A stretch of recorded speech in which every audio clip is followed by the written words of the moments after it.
Bonjour à tous ceux qui me suivent sur cette chaîne dédiée entièrement au domaine des mines. Aujourd'hui, à la lumière de l'actualité ivoirienne, je vais rapidement expliquer quels sont les facteurs qui peuvent influencer le cours de l'or. Alors, je vais prendre juste l'actualité. Donc, nous avons appris aujourd'hui que le juge a ordonné la radiation de M. Tidiane Thiam de la liste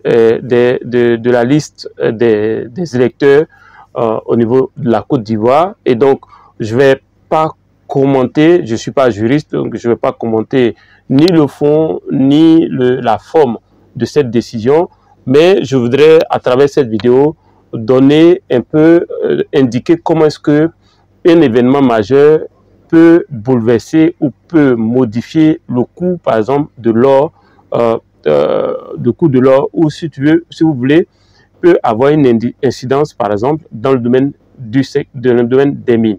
Alors, comment est-ce que le coût de l'or peut bondir ou peut décroître en fonction de l'actualité? Alors, donc, si il y a une actualité majeure, donc si, par exemple, prenons le cas de la crise entre l'Ukraine et la Russie. Cette crise-là a une influence sur, par exemple, le coût de certaines substances utiles, telles que l'or, etc. Pourquoi? Parce que ces pays-là ont une interaction avec les autres pays et donc cela a une influence sur l'économie de façon globale. Et donc, cela va entraîner un comportement, va amener, par exemple, les investisseurs à investir dans une valeur refuge, notamment l'or, pour sécuriser leurs finances. Donc, ils vont avoir tendance à acheter de l'or pour sécuriser leurs finances. Et donc, cela va entraîner une croissance au niveau du coût de l'or. Donc, le coût de l'or peut augmenter sur la base d'une crise majeure. Alors, donc, comment le coût de l'or peut augmenter? Première chose, ça peut être sur la base d'une crise majeure, alors, ou bien sur la base d'un événement, on va dire ça comme ça, majeur. J'ai pris par exemple un exemple, j'avais publié une vidéo il y a quelques temps de cela, pour dire que avec la nouvelle élection du président Donald Trump, je ne vais pas être étonné que le coût de l'or augmente, parce que c'est un événement majeur et en fonction de l'orientation politique de M. Donald Trump ou de ses activités en fait économiques, les investisseurs peuvent réagir par rapport à ça en achetant de l'or, donc en investissant plus dans de l'or pour sécuriser par exemple leurs finances, s'ils pensent que l'or constitue le moyen le plus stable pour pouvoir sécuriser leurs finances. Donc dans ce cas, vous allez voir le coût de l'or qui va bondir. Autre élément qui va entraîner le rebondissement du coût de l'or, ça peut être une crise majeure. Donc, lorsqu'il y a une crise majeure, cette crise-là va avoir une influence sur l'économie mondiale. Et donc, les investisseurs, encore une fois, vont acheter de l'or pour sécuriser leurs finances. Et donc, cela va avoir une incidence en termes de demande, la demande en or. Et cette demande-là va entraîner une croissance au niveau du coût de l'or.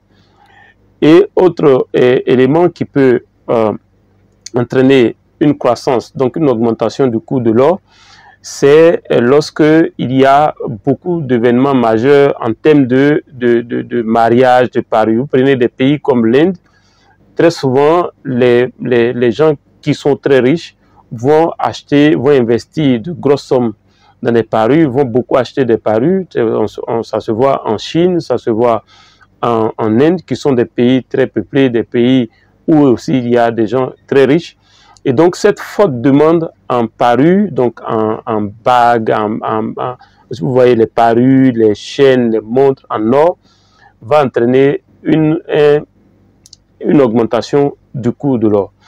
Alors, il peut y avoir aussi une autre incidence, c'est que en fonction d'une crise, lorsqu'il y a une crise, par exemple, l'investisseur, cela peut avoir aussi une incidence négative sur l'or, c'est-à-dire faire baisser le coût de l'or ou peut-être réduire les investissements dans le domaine aurifère, parce que peut-être la crise, enfin la zone dans laquelle il y a la crise les investisseurs peuvent avoir quelques appréhensions. Prenons un exemple, un investisseur qui veut venir investir dans une zone et qu'il apprend peut-être un événement, une information qui est susceptible de l'inquiéter du point de vue de l'économie, cet investisseur va peut-être ralentir ou retarder son projet d'investissement, ou peut-être aura tendance à sortir ses finances de ce pays parce que il pense que il peut avoir peut-être quelques situations difficiles, etc. Donc ça dépend de l'interprétation de ce que l'investisseur fait de l'événement. Donc en fonction de l'interprétation, il va sécuriser par exemple ses finances en achetant plus d'or et donc le coût de l'or va augmenter, ou il va sécuriser son argent en suspendant un investissement dans un projet minier. Donc l'un dans l'autre, dans ce cas, moins il va avoir d'investissement dans un projet minier, moins il va avoir production d'or, et donc soit il va avoir un surplus en or parce que les investisseurs ne vont pas venir acheter, ou soit il va avoir un déficit parce que les investisseurs ne vont pas investir et donc ça va avoir une incidence sur la production. L'un dans l'autre, l'or va connaître une fluctuation. Le coût de l'or va généralement connaître une fluctuation lorsqu'il y a un événement majeur qui peut être une crise, ça peut être aussi un événement de joie, d'allégresse. Cet événement de joie, d'allégresse, par exemple, dans le cas de mariage en Asie, dans le cas de mariage dans les pays comme la Chine, l'Inde, il va avoir une forte demande en parure et cela va avoir vous savez, l'offre, la demande. Lorsque la demande est supérieure à l'offre, le coût d'un produit va augmenter. Donc, plus il y a de demande en or, le coût de l'or va augmenter. Ça peut être le fait aussi que cette demande-là est tirée par le fait que les investisseurs s'inquiètent de ce que leurs finances pourraient connaître si vous voulez, ils peuvent perdre leurs finances. Donc, ils préfèrent investir dans des choses tangibles, donc l'achat de l'or. Cela aussi va entraîner un rebondissement au niveau du coût de l'or. Si cette vidéo vous a plu, faites-moi un gros like et on se dit à la prochaine vidéo.